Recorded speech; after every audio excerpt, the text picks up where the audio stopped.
I don't care about an apology. I care about this. This is mentioned in the MIAC report, that people who are pro-Constitution are potentially militiamen.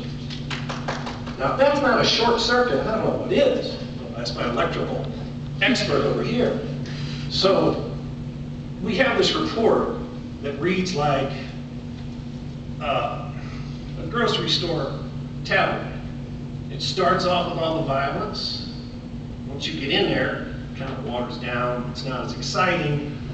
So you're left to make the summation that all this violence came from the end result, which is any political position that's left of center, or right of center, or right of left. You go down the list there, and almost everybody I know qualifies for one of these political thoughts that may or may not be dangerous. Now here's my concern. It's a very vague description in MIAC. We now have preventative detention, which is also very vague. When these two circles overlap, is there anybody in the room here that's not covered by this? This gentleman sat here and said the Patriot Act didn't do any damage. Where's Habeas Corpus? Posse Comitatus? This is what this is about. So I'm going to ask you, because I have more than one. So I'm not only a supporter of the Constitution, I'm in possession of the Constitution, I'm distributing the Constitution. So maybe, you know, as we step these laws up about the Constitution, you better consider that we're out here handing these out for free, trying to find people interested enough to look into this and say, hey, this is not right. So this is what the MIAC report is about to me. It's a major short circuit of the actual foundation that this country is built on. And if we're allowing the foundation to be chipped, you better not build more than one story. And that's it. That's all I got to say. Thank you for your testimony. Any questions for Mr. Riess?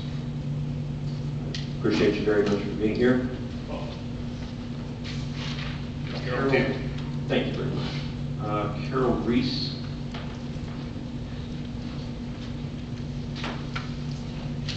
And appreciate everyone's patience as we give everyone a chance to share their thoughts. Thank you very much for being here. Just be sure to fill out a witness form. Thank you.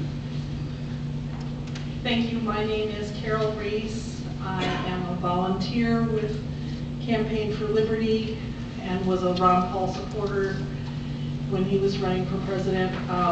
But I am here as a private citizen and a concerned citizen. And not to be repetitive of the previous testimony, I just have one point which I don't really know the answer to this, but I think it would be something that the committee would want to look at in terms of process. I do know that 1 month before the issuance of this report, the Anti-Defamation League held an anti-terrorism training for law enforcement in St. Louis, and that representatives of MIAC attended this.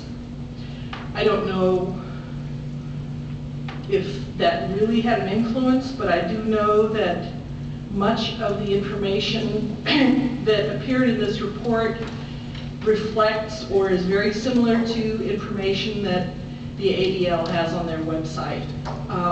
So, and with the time length, you know, one does wonder whether this had an influence on the report. And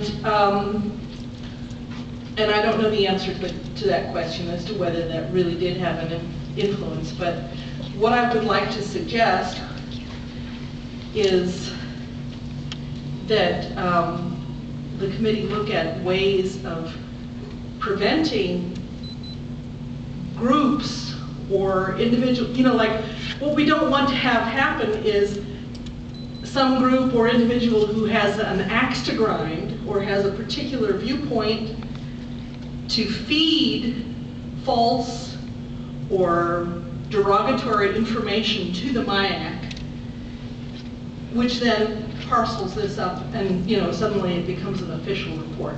I don't know if this was a factor or not, but I think it's something that should be investigated. And I think that there do need to be safeguards against that sort of thing happening. Thank you.